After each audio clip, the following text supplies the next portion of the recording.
to challenge their verdict in court.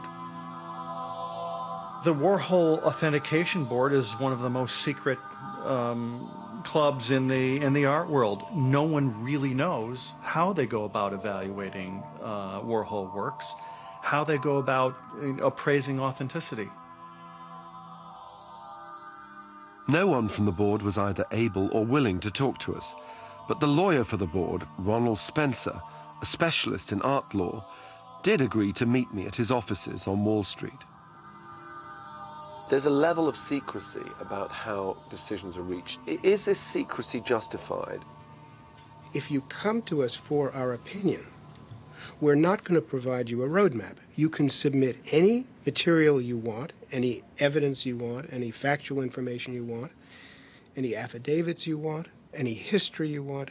The information process is totally within your control.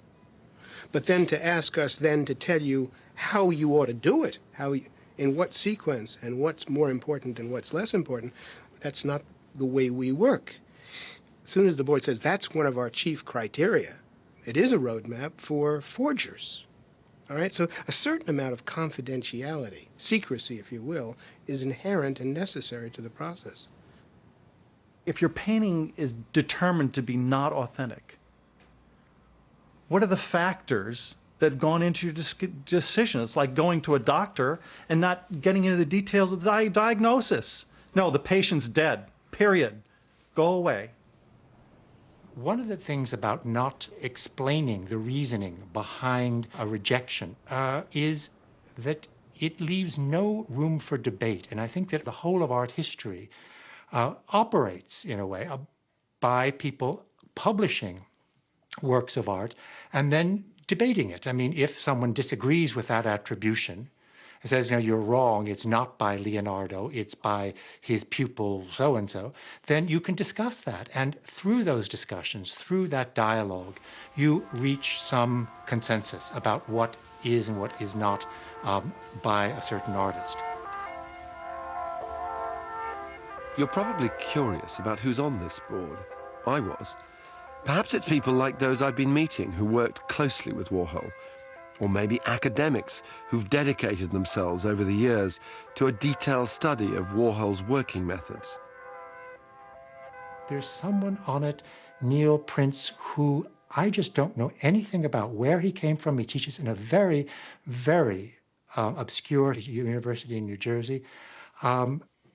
I don't know what the academic qualifications of the young woman, Sally King Nero. I just have never heard of her. Of course, I've heard of Bob Rosenblum, but Bob has written about so many things, not exclusively about Warhol. And David Whitney is simply a socialite. That's who David Whitney was. Board members have published articles on Warhol and have been involved in cataloguing his work in the past, but they aren't recognized authorities on Warhol. More problematically, the board is appointed and paid for by the Warhol Foundation, which inherited its own large collection of Warhol's work on his death. Inevitably, this has led to the suspicion that in denying works, the board is helping to limit and control the market in Warhol. This is an idea that Ronald Spencer dismisses. If tomorrow morning they discovered 200 new Rembrandt major oils, do you think that would decrease the values of Rembrandt worldwide? Doubtful.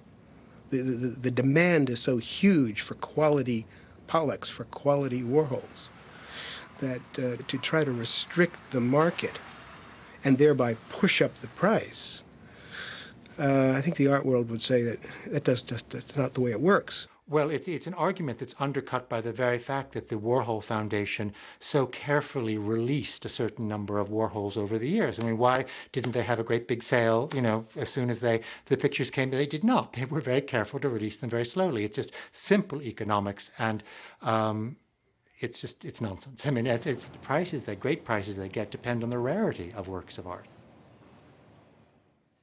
It was easy to rip off his work and to sign it, and because of his casualness about, like, oh, anybody could make my paintings, or oh, I never make them. he created half the problem himself. That's why I'm objective about it, because I know what Andy did in his off time, you know, with his mouth. So on one hand, I understand that the Authentication Board has a rough time. On the other hand, sometimes I believe they make it way too difficult, people that could be trusted. And I don't really know what the reason for that is. I don't know whether it's an overprotectiveness or whether there's another reason that's more sinister that I don't know about. Because I did see a painting once that I really thought was real, and I wrote a letter, and it turned out that they wouldn't say it was real. That painting was Joe Simon's. As an example of early Warhol, it would certainly be regarded as rare and valuable were it genuine. He was encouraged to submit the painting to the board by Vincent Fremont, who, having initially joined the factory as a bookkeeper, had become a key player in the Warhol Foundation. He was sole agent for the sale of the Foundation's own collection of Warhol paintings on a commission of 10%. I went along with Joe to relive a rather stressful 24 hours. The board sent the rejection letter to Los Angeles, to my friend Maddie's, and she didn't want to tell me over the telephone, so she got on a plane, flew overnight on the red-eye, arrived here, and at 7:30 in the morning I got a knock on my door. I opened the door, she handed me a Valium and a bit of water, and said, take this, take this. So I just did, it was so groggy, and then she showed me the rejection letter. So I was really shocked because I had a plan to pick up the painting and then take it to the gallery, and it was sold. And I thought that was the end of that. And so I was very, very, very shocked at seeing this letter, and I thought they had to have made a mistake. So Maddie and I, we knew that the authentication board opened at 10 o'clock. So we... And this is the authentication board.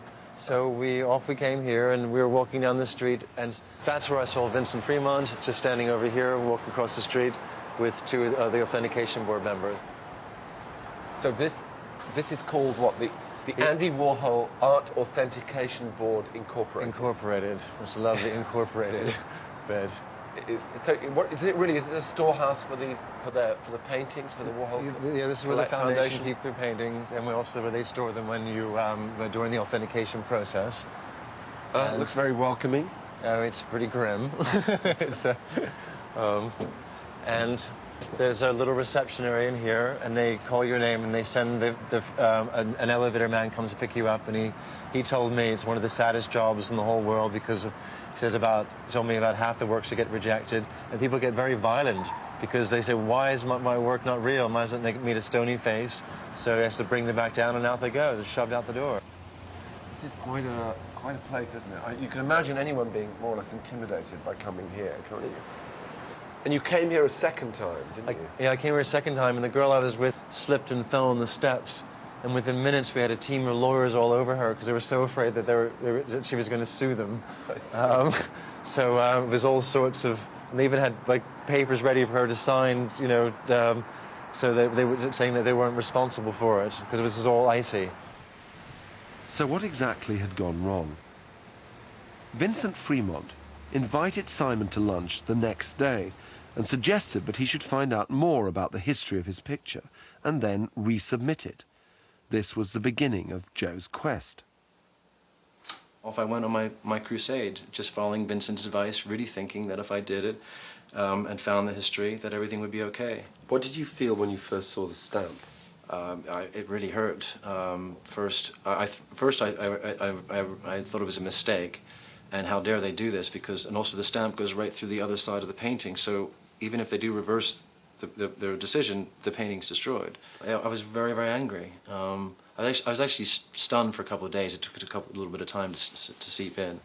The board has the right to physically stamp the paintings on the back, which would, of course, damage the painting and its value. How can that be justified? Well, the process of the applicant is entirely free. That is to say, the applicant signs an agreement and says, if you decide that my work is not by Warhol, you can stamp the work. If he doesn't want the chance of it being stamped, he shouldn't apply. Joe's investigation began with this photo, a picture of the factory taken in the late 60s. He began to contact people in the photo to see if they remembered anything about his painting. Sam Green, Fred Hughes,